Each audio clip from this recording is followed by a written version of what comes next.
सदाशिवसमारम्भां शङ्कराचार्यमध्यमाम् अस्मदाचार्यपर्यन्तां वन्दे गुरुपरम्परां श्रुतिस्मृतिपुराणानाम् आलयं करुणालयं नमामि भगवत्पादं शङ्करं लोकशङ्करं शङ्करं शङ्कराचार्यं केशवं बादरायणं सूत्रभाष्यकृतौ वन्दे भगवन्तौ पुनः पुनः ईश्वरो गुरुरात्मेति मूर्तिभेदविभागिने व्योमवद्व्याप्तदेहाय दक्षिणामूर्तये नमः.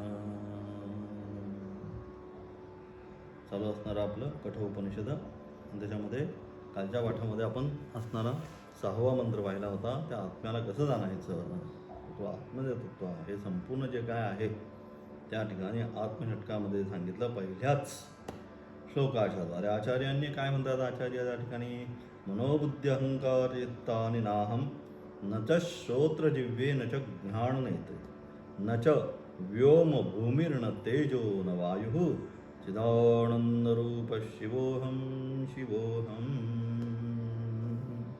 सगळं आत्तापर्यंत जे काही मंत्र झाले त्या सगळ्या मंत्राचं अथवा आता येणार आहे 7व्या आणि 8व्या मंत्राचं सारभूत काय तर चिदानंद रूप शिवोहम शिवोहम. मी कोण आहे ते सच्चिदानंद स्वरूप असणारं शिवतत्व जे आहे हे शिवतत्वच मी आहे.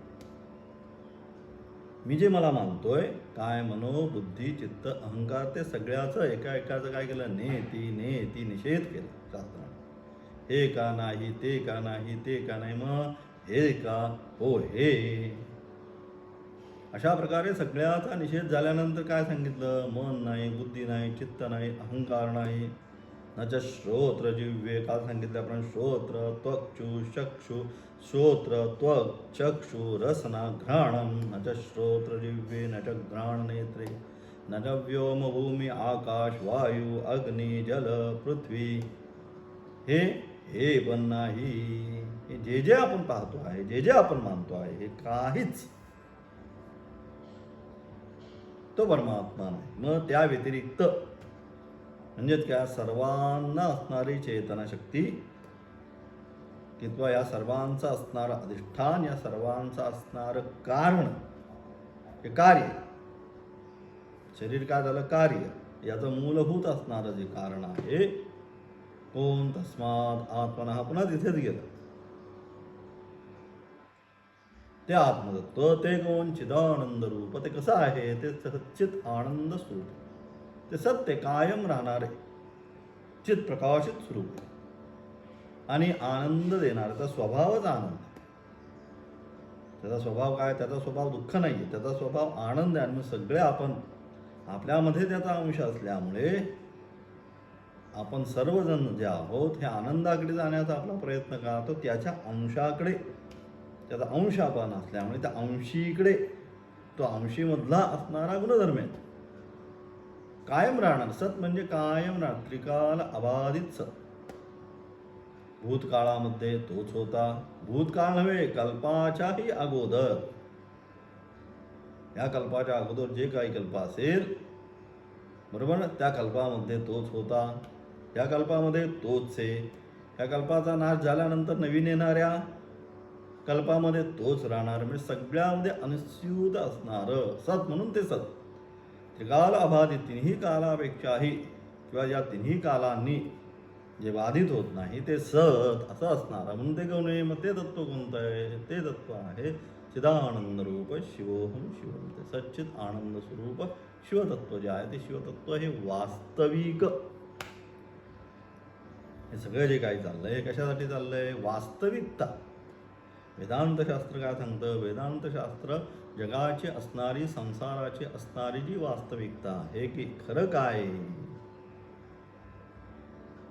ती वास्तविकता या ठिकाणी सांगण्याचं काम वेदांतशास्त्र करतात. म्हणून अशा प्रकारे या सगळ्याच्या मध्ये वास्तविक काय तर वास्तविक असणारं ते आत्मतत्व एकच आहे, स एकः. आणि कसं सर्वत्र ते अंतर्बहिश्च तत्सत, त्यानेच सर्व या ठिकाणी केलेलं आहे, व्याप्त केलेलं आहे असं असणारं ते आत्मतत्व. ते जाणल्यानंतर, मत्वा म्हणजे जाणल्यानंतर, धीरो न शोचती, जो धीर पुरुष आहे, जो ज्ञानी पुरुष आहे, जो स्थितप्रज्ञ आहे, तो अशा प्रकारे त्या आत्मतत्वाचा परोक्ष ज्ञानाने एकदा त्याला त्याची अनुभूती झाल्यानंतर त्याला कदापि, केव्हाच, कदापि म्हणजे कधीच, मत्वा धीरो न शोचती, त्याला कदापि शोक निर्माण होत नाही. आणि म्हणून अशा प्रकारे अत्यंतिक दुःखाची निवृत्ती आणि निरतिशय आनंदाची, कायमचा असणार तो आनंदच आहे. आनंदाचे डोही आनंद तर, आनंदाची अंग आनंदाच्या, आनंदाच्या व्यतिरिक्त त्या ठिकाणी मात्र काही राहत नाही. हा जो अनुभव आहे, हा अनुभव जो करायचा असेल तर काय केलं पाहिजे? मग ते आत्मतत्व जे आहे, ते आत्मतत्व शास्त्र, गुरु यांच्या आशीर्वादाने, यांच्या कृपा आशीर्वादाने ते आत्मतत्व आपल्याला जीवनामध्ये प्राप्त करायचं आहे. ज्या आत्म्यापासून, सातवा जो मंत्र आहे त्याचा असणारा उपोद्घात प्रपीठिका, ज्या आत्म्यापासून इंद्रियांचे पृथक्त्व दर्शविले आहे ते कोठे बाहेर आहे असे समजू नये, तर ते सर्व अंतरात्माच आहे. ज्या आत्म्यापासून काय इंद्रियापासून तो पृथक आहे. मनोबुद्धी चित्त अहंकार नाहम न च श्रोत्र जिव्ये न च घ्राण नेत्रे, यापासून काय, त्या आत्म्यापासून त्याचं पृथकत्व दाखवलं. ही पंच जी इंद्रिय आहेत, त्या पंच इंद्रिय आणि पंच इंद्रियांचे असणारे विषय, बरोबर, याच्यापासून तो जो आत्मतत्व आहे, त्या आत्मतत्व कदापि इंद्रिय होऊ शकत नाही. म्हणजे त्या इंद्रियापासून त्या आत्म्याचं या ठिकाणी पृथकत्व दाखवलं. आणि मग पृथकत्व दाखवल्यानंतर मग तो आत्मतत्व कुठे आहे? मग ह्या इंद्रियापासून, शरीरापासून तो भिन्न आहे, अशरीरी, त्याला अशरीरी म्हटलं. त्याला कुठल्याच प्रकारची बॉडी हे नाही त्या ठिकाणी. म्हणजे शिवलिंग, लिंग आहे, शिव जो आहे म्हणून सच्चित आनंद, शिवोहम शिवोहम, निर्गुण निराकार, कुठल्याही प्रकारच्या त्या ठिकाणी काय आकृती नाही त्या ठिकाणी शिवलिंगामध्ये. काय निर्गुण निराकार असं असणारं ते शिव, ते त्याचं असणारं प्रतीक आहे, ते असणारं चैतन्य, त्या चैतन्याचं प्रतीक. मग कुठलाही अवयव त्याच्यामध्ये नाही. मग त्याची उपासना, शिवोहम शिवोहम, ज्ञानम महेश्वरादिच्छेद, शास्त्र त्या ठिकाणी म्हणतं. तर ज्ञानाची तुम्हाला जीवनामध्ये प्राप्ती करून घ्यायची असेल तर काय, महेश्वरादिच्छेद, महेश्वर साक्षात शिव, सदाशिवसमारंभाम आदिनाथ गुरु सकल सिद्धांचा, तैसा वासाचा मागोवा घेत भाष्यकारादे वाट पुसत. या सगळ्यात न्यायाने ते जे ईश्वरतत्व आहे त्याचं जे आहे म्हणून त्या ठिकाणी काय सांगितलं? मग दक्षिणामूर्ती स्वरूपात गुरोस्तु मौनम व्याख्यानम शिष्यास्तु चिन्ह संशया सांगितलं की मौन अवस्थेमध्येच काय केलं? ते तत्व जे आहे, परब्रह्मतत्व जे आहे, ते परब्रह्मतत्व फक्त त्याच्या दर्शनानेच सर्व ऋषी मुनींच्या मनामध्ये असणारे जे संशय, त्या सगळ्या संशयाची निवृत्ती होऊन सगळ्यांना त्या दक्षिणीय मूर्तीच्या अनुषंगाने ते आत्मतत्वज्ञान प्राप्त झालं. आणि असं जे आत्मतत्व आहे, ज्या इंद्रियापेक्षाही अतीत आहे, मनबुद्धी चित्ताहंकारापेक्षा अतीत आहे, मग या सगळ्यापेक्षा जे हे वेगळं आहे, मग हे कुठं आहे? मग या शरीरापासून अथवा या सृष्टीपासून कुठेतरी भिन्न गेलं आहे का? ते कुठे आहे असं समजू नये. तर ते कुठे आहे? ते कुठे बाहेर गेलेलं ना, ते इथेच आहे. अंतस्थ आत्मान अजम न दृष्ट्वा सांगितलं, या ठिकाणीच बसलेले, ते आणखी कुठेही गेलेलं नाही. भ्रमंदी मूढ गिरिगव्वरेषु, अलग लक्षात, ते इथेच आहे. पण त्याला इथे न पाहता कुठे शोधिशी रामेश्वरानी, कुठे शोधिशी काशी, हृदयातील भगवंत राहिला हृदयातून उपाशी. सांगितलं की आपण सर्वत्र त्याला पाहतो, तो आहे कुठे? तू इथेच आहे, तेच सांगण्याचा इथे प्रयत्न केला की मनबुद्धी चित्त अहंकारापासून भिन्न जरी असलं, मग भिन्न आहे तर मग ते कुठेतरी बाहेर गेलं का? या सृष्टीपटलावरून कुठे नाहीसं झालं का? का देवलोकातून ब्रह्मलोकातून ते आम्हाला कंट्रोल करते असं काय आहे का? तर तसं काही नाही, तर तसं काही नाही. तेच आहे इथं अंतर्बहिष्ठ तत्सर्वम, तेच आहे, त्याच्या व्यतिरिक्त अन्य काही नाही. या सगळ्याचं असणं कारण, मूलभूत कारण, सर्वाचा आधार ते ब्रह्मतत्व आहे. आणि म्हणून ते कुठे आहे? ते कुठेही बाहेर गेलेलं नाही. मग ते आतच आहे. मग का होतो साक्षात्कार होत नाही? साक्षात्कार होत नाही म्हणजे आम्ही त्याच्याकडे न पाहता त्याच्याद्वारे दिसणाऱ्या इतर ज्या वस्तू आहेत त्या इतर वस्तूंमध्ये, चित्रपटामध्ये ज्याप्रमाणे काय वास्तविक चित्रपटामध्ये तर प्रोजेक्टच आहे, फक्त लाईटच आहे. बरोबर आहे? लाईट व्यतिरिक्त काही नाही आहे. हां, मग लाईटच्या पुढे काय? फक्त ती फिल्म फिरते. बरोबर ना? आणि ती फिल्म फिरत असताना त्या पडद्यावरती आपल्याला काय होतं? सगळी ती चित्र काय होत आहे? ती भास होत आहे. वास्तविक लाईटच आहे मागे. लाईट नसेल तर चित्र दिसणार आहे का? नाही. अगदी तसंच या ठिकाणी सुद्धा असणारं या सगळ्याला अपेक्षित चैतन्य, पाहण्यासाठी असणारी लाईट ती तीच आहे. परंतु आता काय करतो आम्ही? ज्याप्रमाणे चित्रपटगृहामध्ये गेल्यानंतर आम्ही लाईट नाही पाहत, ते सगळं असणाऱ्या पडद्यावरची चित्र पाहून आम्ही काय होतो? सगळे सुखी दुःखी. बरोबर? अनेक वेळा तो पडद्यावरचं चित्र पाहिल्यानंतर आमच्या अंतःकरणाला अतिशय दुःख होतात, यातना होतात, आपण रडायला सुरुवात करतो. वास्तविक आहे का? वास्तविक नाही आहे. त्या लाईटमुळे ते चित्र आहे. तिचं लाईट प्रोजेक्टरमध्ये खराब झाली किंवा गेले तर चित्र दिसणार आहे का? काही दिसणार नाही. फिल्मच आहे. काही त्याचा अर्थ आहे का? मग काही नाही. हे बंडलच्या बंडल फेकून देतं. तसंच या ठिकाणी हे सगळं जे दाखवणारं, जे पाहतोय आम्ही, हा चित्रपट पाहतोय. हा आला, तो गेला, त्याने अमुक केलं, त्याने तमुक केले, आणि सातबारा केला, त्याने बिल्डिंग घेतली, ते हे सगळं आम्ही पाहतोय. परंतु हे सर्व पाहत असताना या मागची असणारी जी लाईट, जी शक्ती आहे, की ज्याच्यामुळे केनेहिदं पतितं प्रेषितं मनः केन प्राणप्रथमप्रैतियुक्तः, कोणामुळे? श्रोत्रस्य श्रोत्रम. एवढं उपनिषद सुंदरपैकी आम्हाला व्याख्यान करतात. सरळ सांगतात, स्पष्ट भावामध्ये सांगतात. तर श्रोत्राचा श्रोत्र कोणामुळे? केनेशिदं पतितं प्रेषितं मनः. हे मन विचार करायला निघालंय, बुद्धी विचार करते. हे सगळे जे काय आहे यांची सगळी जी कार्य जी आहेत आपापली, हे पंचेश जे ज्ञानेंद्रिय आहेत आपापल्या विषयांकडे धावतात. मन चंचल आहे, बुद्धी निश्चयात्मक आहे, अहं करतोय ती अहंकार आहे, चिंतन करतोय चित्तम आहे. हे सगळे जे काय आहे सगळे आपापला जो व्यापार करतायत, हा व्यापार करण्याच्या मागे नक्की कोण कारण आहे? कोण आहे? केन ईशिदम, कोणाच्या द्वारे? सूत्रधार कोण आहे?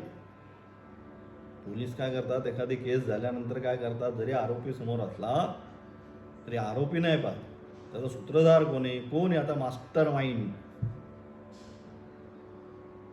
आहे हे जाणण्याचा प्रयत्न करतात. तसं हे सगळं जे काही चाललंय सृष्टीपटलावरती, वारा वाहतोय, अग्नी आहे, हे आहे, ते आहे, प्रलय आला, भयंकर आला, अमुक झालं तमुक, मग या सगळ्याचा मागचा सूत्रधार कोण?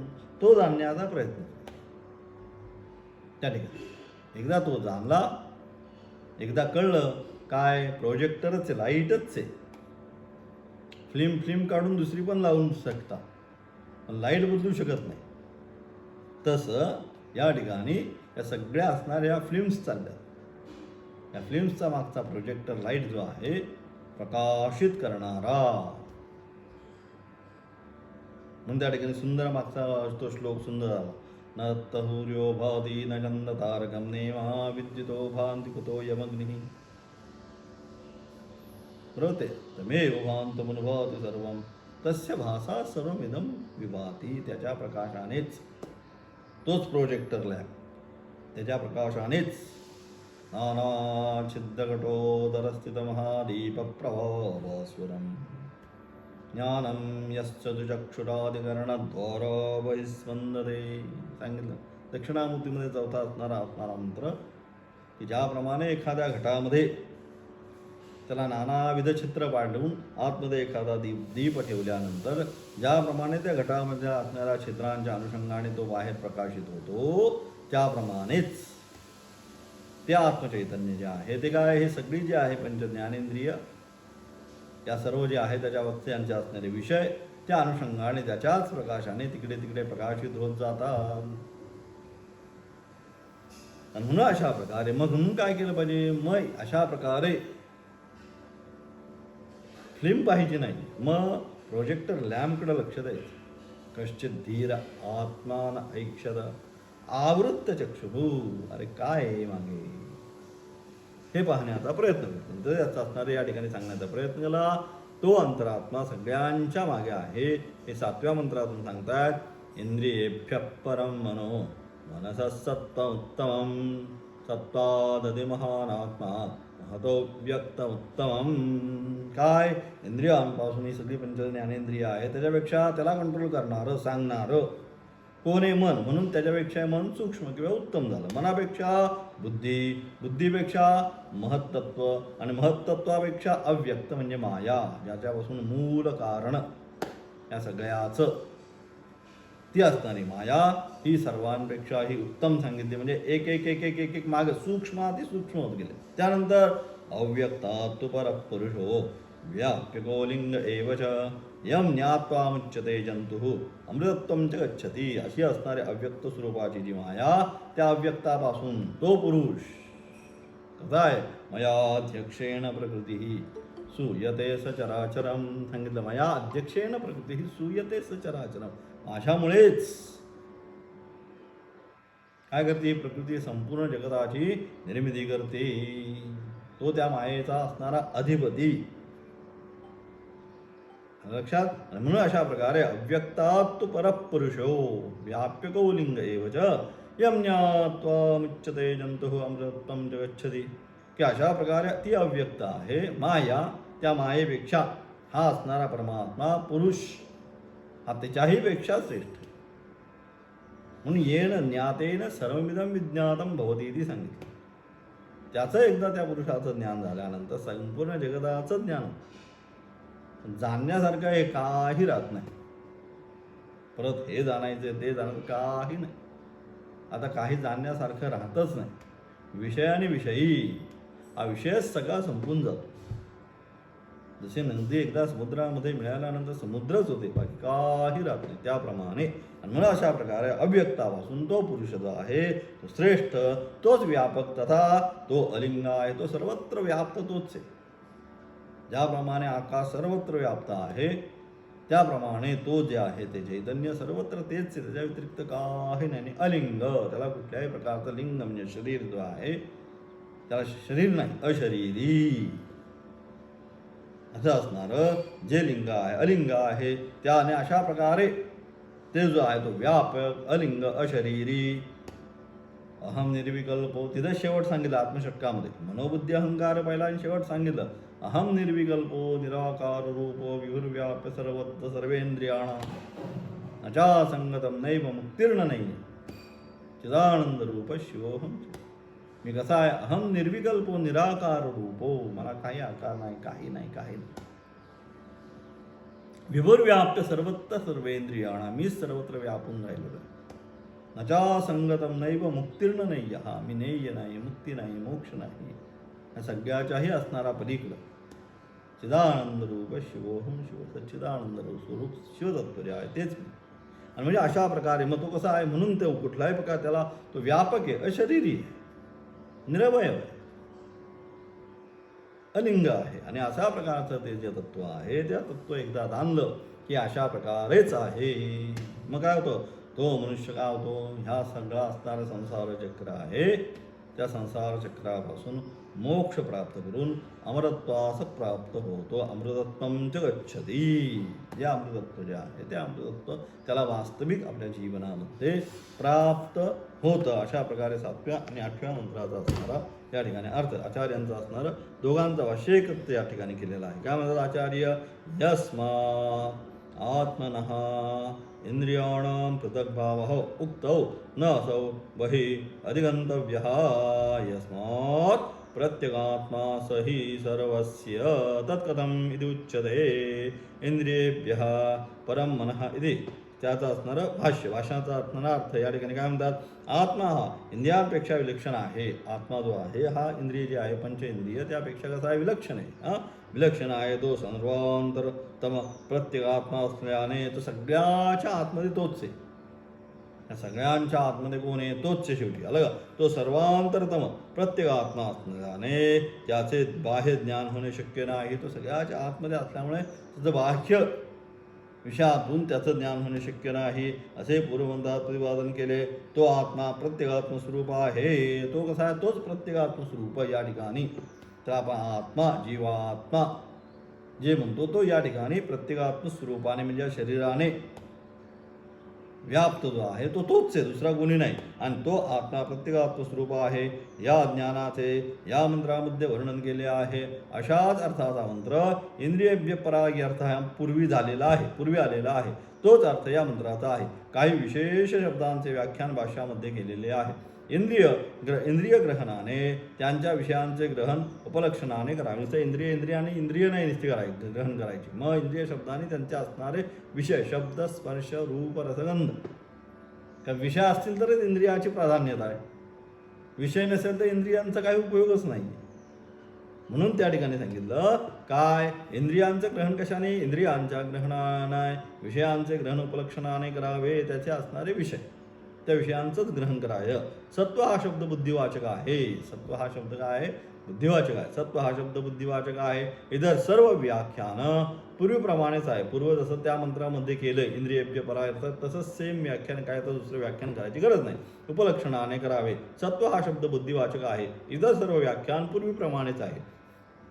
विषय इंद्रियांपेक्षा, विषय आणि इंद्रियांपेक्षा, बरोबर, विषय आणि इंद्रिय त्यांच्यापेक्षा मन हे पर आहे. याच्यापेक्षा श्रेष्ठ काय तर मन सूक्ष्म आता होत चाललंय, म्हणून त्याच्यापेक्षा मन हे अत्यंत सूक्ष्म आहे. त्या मनापेक्षा सत्व म्हणजे निश्चयात्मक बुद्धी, मनालाही कंट्रोल करणारी. करायचं का नाही, मग बुद्धी सांगते करायचं नाही करायचं, म्हणून मनापेक्षा श्रेष्ठ बुद्धी, कारण ती निश्चयात्मक आहे. मन चंचल आहे, चंचलात्मक मनः निश्चयात्मिका बुद्धी, म्हणून ती त्यापेक्षा श्रेष्ठ झाली, कारण ती मनाला कंट्रोल करते. आणि म्हणून अशा प्रकारे निश्चयात्मका बुद्धी ही त्याहीपेक्षा पर आहे. त्या बुद्धीपेक्षा महान आत्मा म्हणजे हिरण्यगर्भ, त्या बुद्धीपेक्षाही श्रेष्ठ हिरण्यगर्भ त्या ठिकाणी असणारा महान आत्मा, त्या बुद्धीपेक्षा महान आत्मा म्हणजे हिरण्यगर्भ, त्याच्यापेक्षा हिरण्यगर्भ म्हणजे पहिला असणारा ब्रह्मा, तो त्यापेक्षा श्रेष्ठ. आणि त्याच्यापेक्षा श्रेष्ठ म्हणजे माया, ज्याच्यापासून हे संपूर्ण निर्मिती झाली, म्हणून ती त्यानंतर त्याच्यापेक्षा श्रेष्ठ अव्यक्त म्हणजे माया, त्या अव्यक्तापेक्षाही श्रेष्ठ, त्या अव्यक्तापेक्षा पुरुष म्हणजे आत्मा हा सर्वांतरतम आहे. त्या अव्यक्त म्हणजे मायेपेक्षाही सृष्टीचा असणारा क्रम घेतला. अलग पंच ज्ञानेंद्रिय त्यांचे असणारे विषय, त्याला मन, नंतर बुद्धी, नंतर चित्त, अहंकर्ता, त्यानंतर असणार त्या सगळ्याचा असणारा मुख्य या सृष्टीचा क्रिएटर ब्रह्मा, आणि त्या ब्रह्माची उत्पत्ती यापासून झाली ती माया, आणि त्या मायेच्याही मागे असणारा मायेचा अधिपती तो परमात्मा. अशी ही सगळी लाईन सिक्वेन्स आली. अलग लक्षात. म्हणजे एक उत्तर काय, एकाहीपेक्षा एक श्रेष्ठ, एकापेक्षा एक श्रेष्ठ, एकापेक्षा एक श्रेष्ठ हे सांगण्याचा प्रयत्न त्या ठिकाणी केला. आणि म्हणून त्या अव्यक्तापेक्षा पुरुष म्हणजे आत्मा हा सर्वांतरतम आहे. तो आत्मा सर्वांचे कारण आणि तोच सगळ्याचं कारण. हे सगळं जे घडवून आणणारा जे आहे, तस्मात् आत्मनः आकाशसं झालं, सुरुवातच झाली. येते लक्षात. या सगळ्यांचा असणारा मूलभूत कारण तो आत्मा, तो आत्मा सर्वांचे कारण असल्याने आकाशादीपेक्षाही व्यापक, आकाशाने सर्व व्याप्त केले. त्या आकाशाची पेक्षा तो सूक्ष्म आहे. त्या आकाशाची निर्मिती त्याच्यावर नाही. म्हणजे विचार करा, तो किती सूक्ष्म अतिसूक्ष्म असेल. अलग म्हणून तो सर्वात सूक्ष्म जो आहे असल्याने आकाशादीपेक्षा व्यापक आहे. म्हणूनच तो काय झाला, अत्यंत जेवढी वस्तू सूक्ष्म तेवढी काय होते, ती व्यापक होत जाते. आणि म्हणून काय झालं, हा आत्मा अत्यंत सूक्ष्म असल्या मुळे काय झालं, हा सर्वत्र व्यापक झालेला आहे. आणि हा सर्वत्र व्यापक आहे. हा अलिंग म्हणजे ज्या बुद्ध्यादी पदार्थ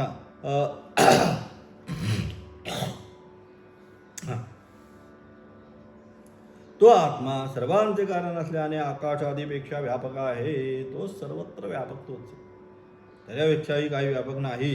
तो आत्मा अलिंग. मग तो कसा आहे? अलिंग. त्याला कोणत्याही प्रकारचं लिंग म्हणजे माध्यम मीडियम काही तिथं असणारी आकृती हे काही नाही.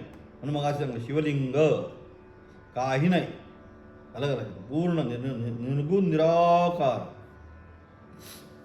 असल्यामुळे तो आत्मा अलिंग म्हणजे ज्या बुद्ध्यादी पदार्थांचे अनुमानिकाने ज्ञान होते त्यांनी तो आत्मा रहित आहे. या सर्व अलिंग असल्यामुळे या बुद्ध्यादी पदार्थांनी त्याचं ज्ञान होऊ शकत नाही. म्हणून तो कसा आहे? तो मग कसा होतो त्याचं नाव आणि कसा आहे? तो आत्मा रहित आहे, सर्व संसार धर्म रहित आहे. त्या कोणीही बुद्ध्यादी जे उपाधी आहे त्या उपाधीनी त्याचं ज्ञान होऊ शकत नाही, कारण तो सर्व संसार धर्म रहित आहे.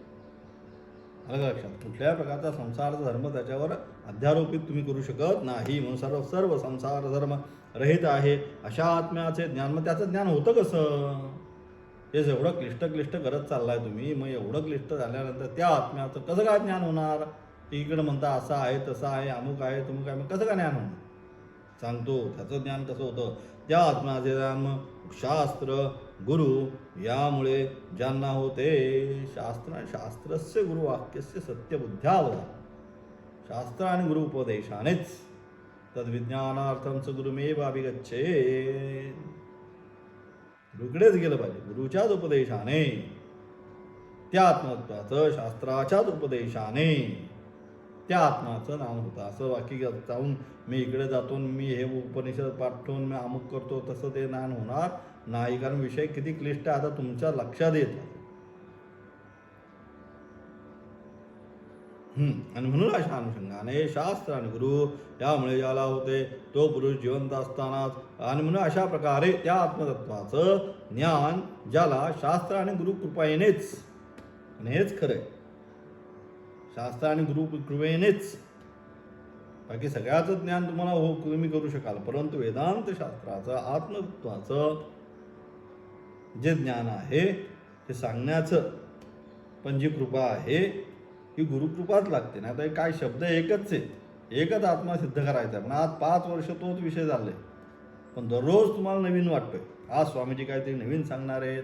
विषय काय? विषय तेवढा एकच आहे. याच्या व्यतिरिक्त कुठे विषय गेलाय का? कुठेही गेला नाही. सच्चिदानंद स्वरूप बस.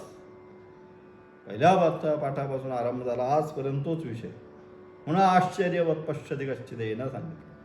हे सगळं कधी सिद्ध होतं? हे सगळं सिद्ध करण्यासाठी सुद्धा गुरुकृपा शास्त्रकृपा असेल तरच एवढं व्याख्यान त्याचं होऊ शकतं. नाही तर व्याख्यान करण्यासारखं सुद्धा नाही आहे, तरीसुद्धा 5 वर्ष आपण व्याख्यानच करतोय त्याचं. म्हणून शास्त्र आणि गुरुकृपा हे लागतात. म्हणून त्यांच्या अनुषंगाने एकदा मनुष्याला त्या आत्मतत्वाचं ज्ञान झालं, अविद्यादी हृदय ग्रंथीपासून तो मनुष्य मुक्त झाला. मग काय? एकदा तो अविद्या ग्रंथी जी आहे ती आहे चित आणि जड ग्रंथी. बंधनापासून उकलली गाठी विद्यते हृदय ग्रंथी सिद्धंते सर्व संशयाः. काही राहत नाही मग त्याच्या मनामध्ये. आणि असं असणार आहे ती अविद्या ग्रंथी त्या ग्रंथीपासून मुक्त होतो. प्रारब्ध कर्माचा उपभोगाने क्षय होतो. आणि अशा प्रकारे ते त्याला ज्ञान आत्मतत्वाचं झालं की शरीर जे आहे ते फक्त प्रारब्ध अनुषंगाने ते शरीर तो काय तो उपभोगाने क्षय झाला की त्याचा स्थूल देहाचा तो हा जो स्थूल देह आहे या स्थूल देहाचा विनाश होतो. आणि तो जो आहे तो विदेह मुक्ती जे आहे ते सच्चिदानंद स्वरूप जे आत्मतत्व आहे, जशी नदी समुद्रामध्ये विलीन होऊन जाते तसा स्वस्वरूपामध्ये त्याला प्राप्ती होते, विलीन होते. सुद्धा शब्द म्हणायचे म्हणून म्हणायचे. काहीतरी आता तुम्हाला कळलं पाहिजे म्हणून हे शब्द आहेत. तिथे शब्दातीत आहे. काय प्रक्रिया होते फक्त त्यालाच कळतं. म्हणून तो मौन होतो की काय तुम्हाला बोलू आता, काय प्रक्रिया तिथे होणार असणार असं. आणि म्हणून विदेह मुक्त होतो. असा जो आत्मा जो सर्वांच्या पलीकडे सर्वश्रेष्ठ, त्याच्या पलीकडे काही नाही. असं जे आत्मतत्व आहे त्या आत्मतत्वाच्या पलीकडे दुसरं काही नाही. ते असणार सच्चिदानंद शिवतत्व. अशा प्रकारे शास्त्र गुरुकृपेच्या अनुषंगाने ज्ञात्वा जाणून मनुष्य अमृतत्वाला प्राप्त करून घेतो. असा 7व्या आणि 8व्या मंत्राचा सारासर अर्थ. 9व्या मंत्र आहे न संदृशे तिष्ठती रूपमस्य न चक्षुषा पश्यते यश्चैनं तदर्थन विशेष अर्थ उद्याच्या पाठामध्ये पाहणार आहोत. ओम तत्सत.